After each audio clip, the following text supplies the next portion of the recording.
Hello, everybody, and welcome to part one of my 7-part brokers course. So, this course is designed for brokers to pass the Rera exam. Rera is the real estate regulatory authority for Dubai, and every real estate agent in Dubai must pass the Rera exam every year in order to continue to practice real estate. So, I've developed this course over the past 3 months in order to provide it as training for about 2,000 dirhams. Most of the time, brokers will have to pay this out of pocket. And although the information is available online for free from the Dubai Land Department, it is difficult to get all the information that you would need to pass the RERA exam all in one place. So I've elected, instead of charging and teaching every week to students, to provide this information for free. And I think it's going to be helpful for everybody in Dubai. And this includes people who are looking for a place to rent. This is for future homeowners and also investors and potential investors. So, a little bit about me. My name is Maylene. I am from Toronto in Canada. I have a degree in mechatronics engineering and I have worked for over 10 years. I have experience in engineering, research, IT, and software development. And I moved to Dubai 2 years ago and I started from scratch. I didn't pick up any work in the technology sector. I decided to work as a professional presenter and actor. I've been working on a freelance basis. And last year, I began working as a real estate agent in Dubai, which was actually a goal of mine for a long time to be a real estate agent. I've always been interested in real estate, and I have experience in the off-plan market, in secondary sales in Dubai Marina, and also in Dubai Creek Harbor. So I think the combination of the software mentality of documentation and free knowledge, plus my presenting skills and plus my experience in real estate, really makes me somebody who is qualified to teach this course. So, this course has 7 parts. Today, we are going to cover an introduction and a brief history of real estate in Dubai. Chapter 2 is going to cover broker basics, ethics, and advertising in Dubai. Chapter 3 will cover important terminology. Chapter 4 will cover the sales process. Chapter 5 will cover the leasing process. And I think Chapter 5 is quite important, especially even if you're not looking to rent. If you are a potential investor, it's good to know what your rights are and how to protect yourself and the tenant. It's the laws have changed recently, and it's quite important to know this. So chapter 6 will cover calculations for brokers. It's also pretty interesting if you are an investor. And chapter 7 is mortgage. So, question: why Dubai? If you live in Dubai, try and think of all the reasons why you chose Dubai. What are all the reasons for staying in Dubai? And maybe even think about where you would like to live in Dubai. What are the pros and cons? If you are thinking about moving to Dubai, I would love to know actually what are your reasons for coming here. So uh, if you have the time, please write a comment down below and explain to me what are your reasons for moving to Dubai or living in Dubai. So, a non exhaustive list of why Dubai include Dubai being a great place to live. There is excellent tenant protection, there is community living. So, different master developers are in charge of creating a community, and they might sell some of the real estate to sub developers. But no matter where you live, you should be able to have convenient access to schools, mosques, shopping, and recreation facilities. Dubai also is situated on the Arabian Gulf with white sand beaches, and they've extended their beaches artificially with the Palm Jumeirah, Emaar Beachfront, Palm Jebal Ali, Jumeirah Bay, Dara Islands, the World Islands, and so on. So there are a lot of options for living on the beach, and there's a lot of future options for living on the beach. It is not currently exhausted. Dubai is also very safe, a very safe place to live. It is easy to come to Dubai to visit. You can get a 30 or 90-day visa depending on which country you come from. You don't have to leave the country to convert your permit to a work permit. And it is very easy to get a job in Dubai as an expat. Obviously, you have to qualify for the job, but there are no regulations on preferring their citizens over other foreign employees. So you can't be a citizen very easily here, but you can renew your work permit and you can work in Dubai for as long as you want. You can also self sponsor yourself. So, with the release of the Golden Visa this year, you can create your own Emirates ID and sponsor your family based on some criteria that I will mention later. Dubai also has a high degree of economic and political stability, which is an oasis in the Middle East because it is not currently known to be a very peaceful region in the world, but Dubai is neutral and has a very robust and diverse economy. So, for investors, Dubai is a great place to invest because Dubai is still rapidly growing. If you live here, you might think that there is a lot of people here and how can it accommodate more? One thing is that many of the people you see might be tourists because Dubai's population is actually 3 million. And by 2040, Dubai plans to double its population. Some of the most highly priced neighborhoods have been consistently Dubai Marina, Palm Jumeirah, downtown Dubai, and Business Bay. So these communities are still um, launching new projects and developing bigger and better things. So they have had historically high demand and high rental income, but they will only continue to grow. And on the left, I have a list of rapidly growing areas. So these places are currently not very developed, but there is big plans. So the first on the list is MBR City, or Mohammed bin Rashid City. This is named after the Sheikh, so you know that he's not intending for this city to be a flop.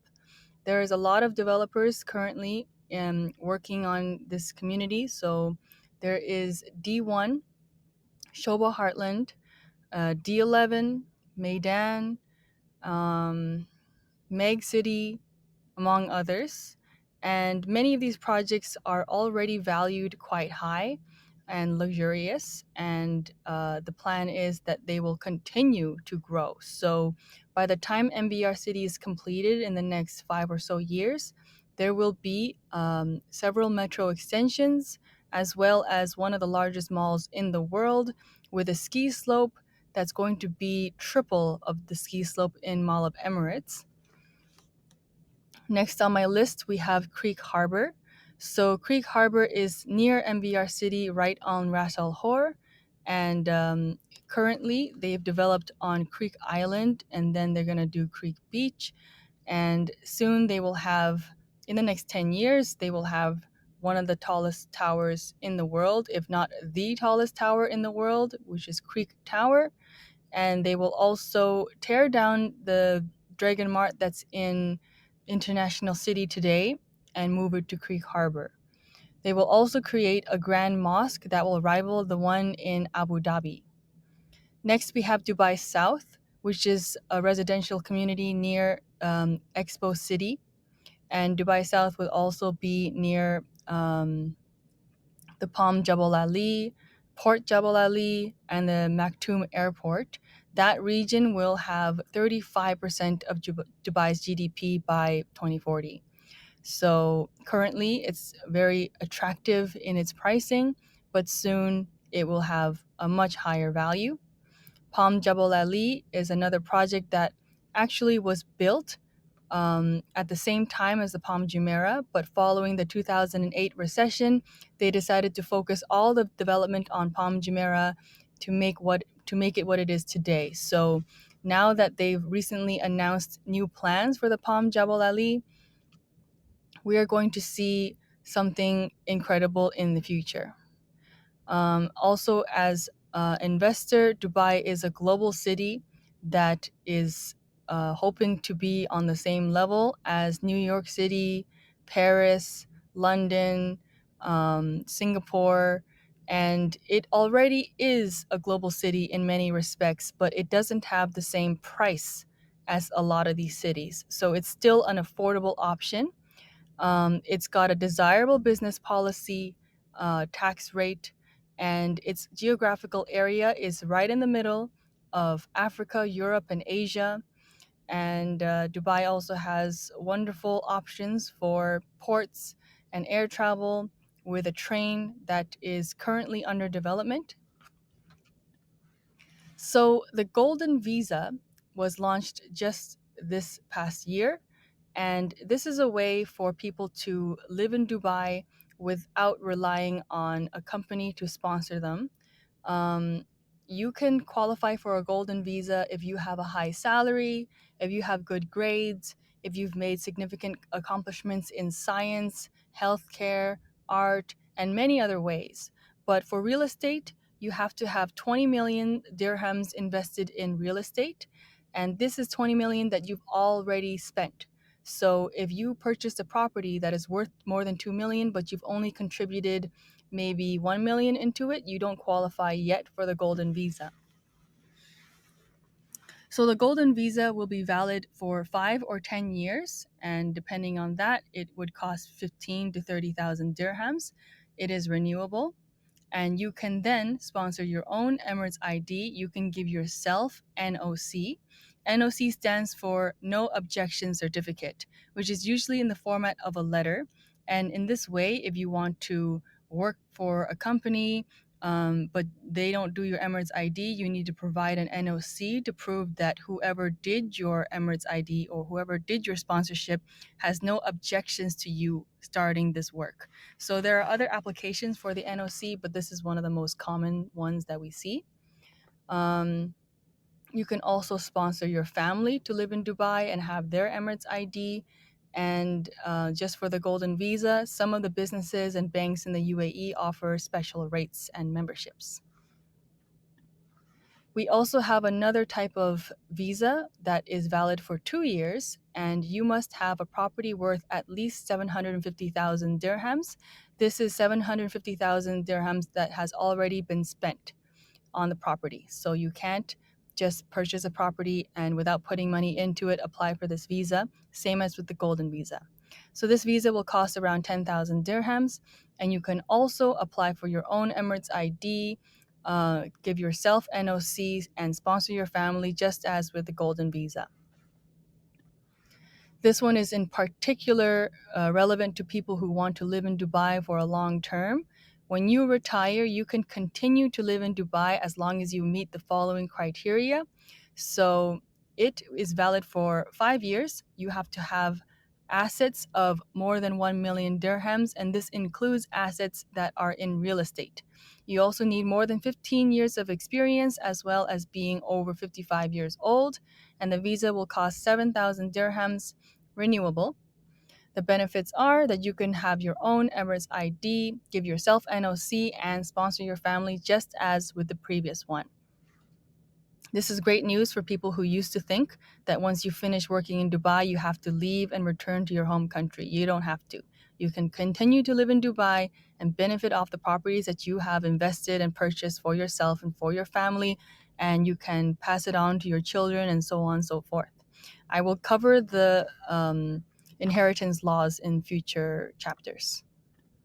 So now let's cover the history of real estate in Dubai.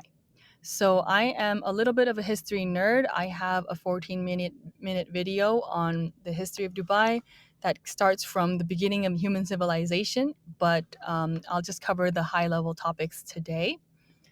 Dubai actually had its first mega project in 1958. So this is before the unification of the UAE. This is also before they discovered oil. So in 1958, the pearl industry collapsed, which was the main source of their economy at the time. And they didn't have a lot of money. They didn't have any high rise buildings. Their economy was not in a spectacular place. But the sheikh at the time had big dreams. And he invested 10 million dirhams of today's money into expanding Dubai Creek to invite larger ships, and he succeeded. At the time, a lot of people didn't believe in him. They thought that this was a stupid idea and not to go ahead with it, but he did. So, what I find really inspiring about this is that it wasn't having a lot of money that began Dubai's big dreams of creating a global city. This was something that um, came from inside, and with or without the money, they would have succeeded, I believe. So, after this first mega project, they were able to bring construction materials deeper into Dubai and develop more in terms of real estate. And then they had a second mega project following that, which is the Al Maktoum Bridge, constructed in 1963. They paid for it with tolls that are levied to use the bridge, and it was fully paid off in the mid 1970s. And starting in the 1960s, they began expansion of the Dubai airport. So before this project, which was completed in 1977, Dubai's airport was very tiny. There was just a little bit of an air base that was set up by the British people, British people, by the British Protectorate, who wanted to have Dubai as a fueling point on their way to India. But Dubai had its plans of being an actual city destination with an airport, and much of this development was made with oil money at this point. So in 1971, the UAE was founded. So before the foundation of the UAE, the region was led by sheikhs and their own sheikhdoms. I'm pronouncing this really badly, but it's equivalent to being kings and princes of a tribe. And they were loosely um, formed around a British protectorate in exchange for exclusivity rights to the region. So around 1970, England was losing its colonies rapidly, and they decided that they didn't have the funds to protect the UAE any longer from foreign aggression. And at the time, they had a lot of money coming in from oil. So the Sheikh of Abu Dhabi offered to fund the British military to continue their presence, but England decided that they wanted to continue to withdraw. And this forced the sheikhs to band together and try and form a coalition. At the end of the day, 7 different leaders signed on, and these include Abu Dhabi, Dubai, Sharjah, Ajman, Al Kuwain, Ras Al Khaimah, and Fujairah. And you see in these pictures, this is Dubai Creek on the left. Most of the buildings are low rises. And on the right, we have the street in Rera. And those dhow ships are actually cargo ships. And if you walk along this street today, these buildings are still there and these ships are still there. And you can see people offloading cargo from these ships. So it's quite interesting. Here we have some more photos of the UAE in 1971. We have on the left Rera, and on the bottom of that picture is the Rera clock tower, but it no longer is around for people to see on the street today.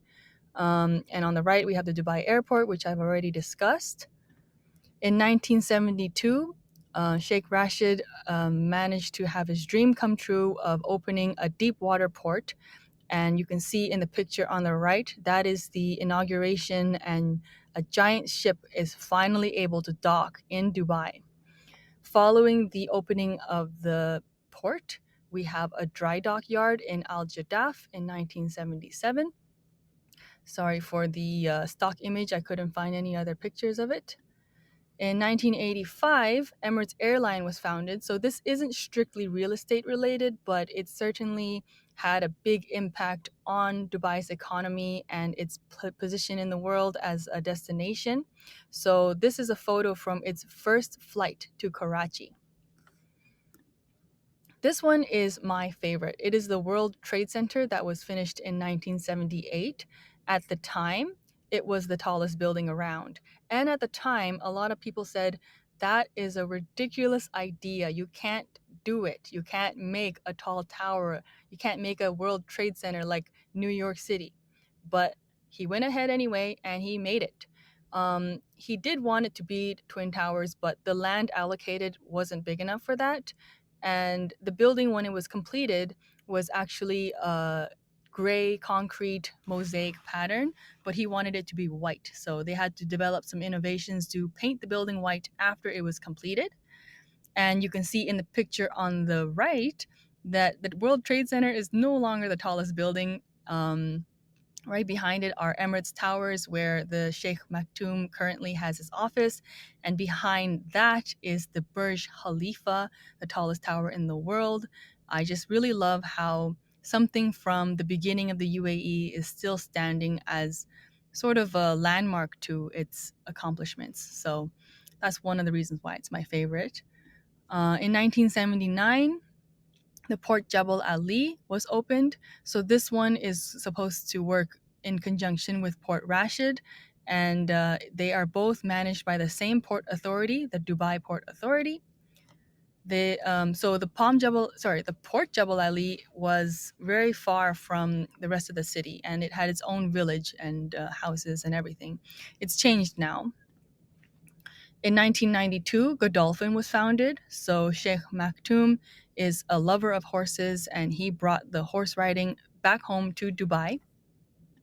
In 1993, the Dubai Creek Golf Club was created. That was the first of its kind. And the clubhouse is designed to look like sails. So no matter what direction you look at the clubhouse from, you can see the movement of sails in the wind. And this is paying homage to the old dhows of Dubai. It's also memorialized in the 20 dirham note. In 1996, Dubai launched the Dubai Shopping Festival, which was an introduction to the concept of traveling for shopping. So a lot of jet setters nowadays consider this pretty normal, but at the time, this was a pretty new idea. On the left is a picture of the first Dubai Shopping Festival, which brought $500 million into the economy. I believe it was dollars, not dirhams. And on the right is the most recent Dubai Shopping Festival. So it's not actually one place, one event that is this festival. It's actually just a continuous advertising program, discounts, and promotions, firework displays, just to encourage people to come to Dubai to shop. In 1996 as well, we had the first Dubai World Cup. So in the beginning, on the left, the first race was held in Nad Al Shiba, and the most recent race, which is on the right, was in Meydan Racecourse, which I will cover next. Well, in a few slides. In 1999, Dubai Internet City was created, and this is a free zone where technology companies are invited to move to Dubai and establish themselves here. There are companies like Oracle, Microsoft. You can see in this picture there's MasterCard, there's also Ericsson, and more. In 1999 as well, the Burj Al Arab was open to the public. It is self-proclaimed as the world's first 7-star hotel. In the photo in the middle, you can see the atrium, and this is actually a record for the tallest atrium in the world. And the photo on the right is the exhibition of Roger Federer versus Andre Agassi on the helipad, which was global news. It was one of the most incredible marketing feats to promote the Burj Al Arab. They also had Tiger Woods tee off on the helicopter pad.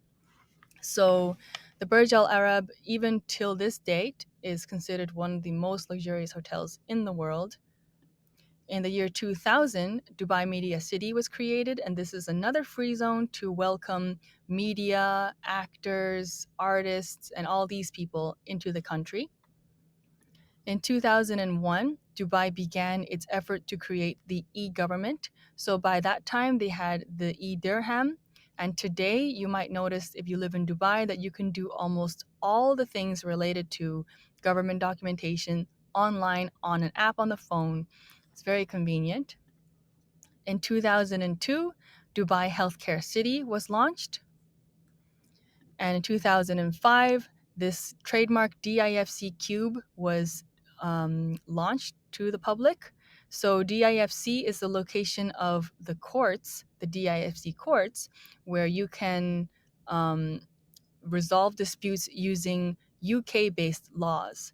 And this is really helpful for expats so that you know that you don't actually have to follow Islamic law for your legal issues.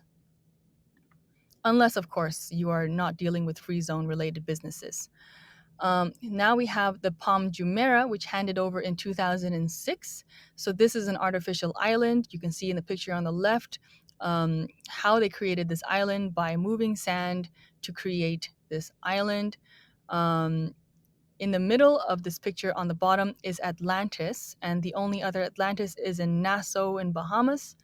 This Atlantis actually has the world's largest water park, and it allowed the Palm Jumeirah entire project allowed a lot of people to be able to live along the beach. Critics of this island need to note the fact that artificial islands is not a new concept.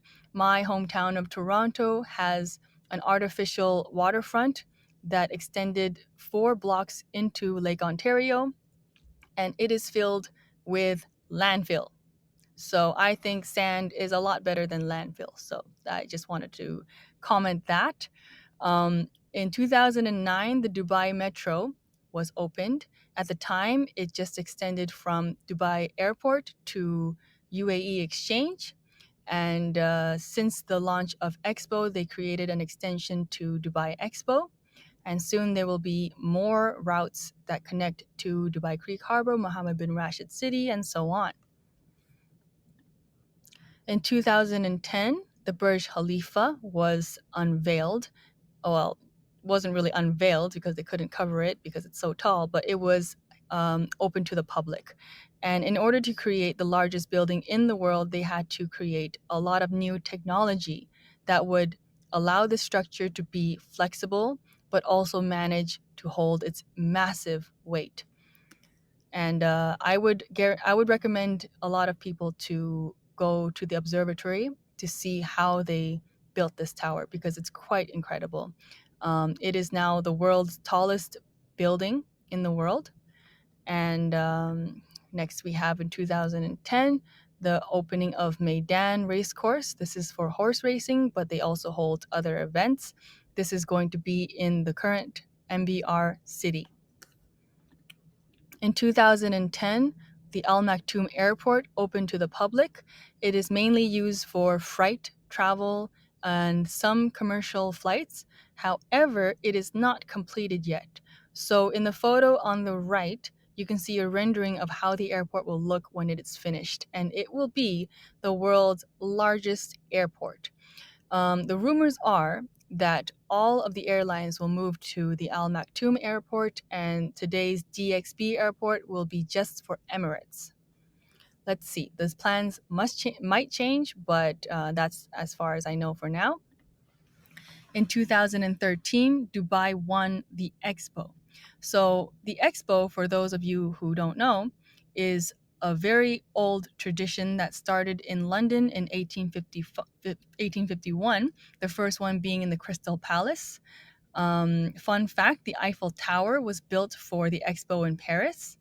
And Dubai is the first country in the Middle East to host the Expo. So, in anticipation of people from around the world coming to Dubai to visit, they wanted to attract people to invest in Dubai and potentially move to Dubai. And it turned out to be very successful because one of those people is me. After they won the Expo, they made major changes to the real estate laws. One of them is the introduction of registration trustees. So these are offices that can conduct real estate transactions on behalf of the DLD outside of the DLD location and office hours. DLD standing for Dubai Land Department. The DLD fees doubled to 4%. They introduced a new mortgage cap, so you can't mortgage 100% of the property. It's going to be capped at something like 70%, 75%, depending on what kind of property it is. They have increased the property transactions to just 12 minutes from days. before that. They also established an RDC, which is a rental dispute center. They established the DTCM, which is the Dubai Tourism and Commerce Marketing Authority. So these people will regulate the short-term rents, such as Airbnb. They also created a rental increase cap. In 2018, the Dubai Frame opened to the public, another tourist attraction. And in 2021, the Expo was open to the public. It ran for 6 months and it was delayed due to COVID-19. So the three tenets of the Expo are mobility, sustainability, and opportunity. These are what Dubai believes are important for future growth, to give people the opportunity to gain capital and form partnerships, to allow people to travel to different places and have access to different places. So that's mobility. And to increase its sustainability so that it can be continuously viable in the future without depleting Earth's resources. Speaking of the future, in February 22nd of 2022, the Museum of the Future was opened. So this is a precursor to potential new things that Dubai will create to continue to be relevant as the world changes rapidly. In 2023, Etihad Rail began its first freight trips. So the Etihad Rail is planned to connect all the Emirates together, and soon it will also connect the UAE to the rest of the GCC. This is going to unlock a lot of opportunities for passenger travel and freight travel. In 2024, a really interesting real estate project will be handed over. It currently plans on breaking a few world records, one of them being the longest cantilevered building in the world, that being the building that's horizontal in between the two structures, as well as having the world's longest infinity pool. And it has automated parking, which is quite cool. Only for residents, though. The Palm Jebal Ali launched its new plans. This is created by the master developer Nakhil. And at the time it was released, that it was built in 2006 around, they decided to focus all of the development on its smaller sister island of Palm Jumeirah, and the plans that were planned for the Palm Jebel Ali at the beginning were canceled in May 2022. So I'm excited to see what they have in store. Only Sheikh Maktoum and the other rulers know exactly what the plans are as of now, but this will change. There is also a lot of potential for the world islands. So these were stalled due to the 2008 recession, just like the Palm Jebel Ali. And there are some projects that you can invest in on these islands, but I hope that with improved technology, with an increasing population, that they find ways to make use of these islands. Creek Tower, I've mentioned it briefly earlier, is going to be the world's tallest tower. I would say officially the reason why they didn't they consider this a canceled project is because they are waiting for other countries who want to compete with Dubai for the tallest tower to announce their tallest tower, and then they will release the details of the Dubai Creek Tower. So officially, this tower is canceled, but it is still in the master plan for Creek Harbor. So in 2022, Dubai held the world's first Metaverse assembly, and this was attended by royalty as well as other business owners and policy leaders in the Middle East, which means that they took it very seriously.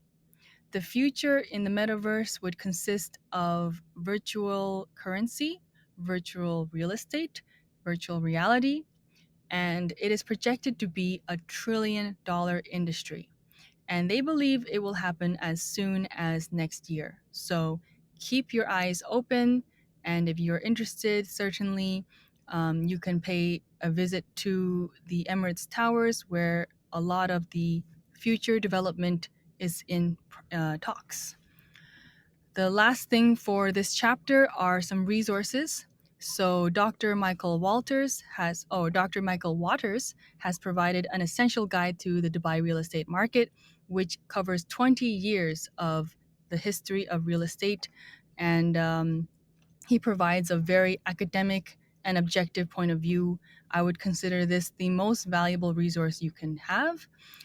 If you're interested in something more anecdotal, the next two books, one of them is Landlording from Rental to Financial Freedom, and the other one is Real Estate Investment from Entry to Exit. I would be cautioning you from using these as definitive guides on investing and making money, because these books are self-published, which means that they were not regulated for the kind of content that they have, and also for the way the book is structured. So proceed with caution with these books, but they certainly are selling quite well, which means something. The book on the left, furthest left, from Michael Waters, is just launched in March. So I still recommend that book the most highly of all three.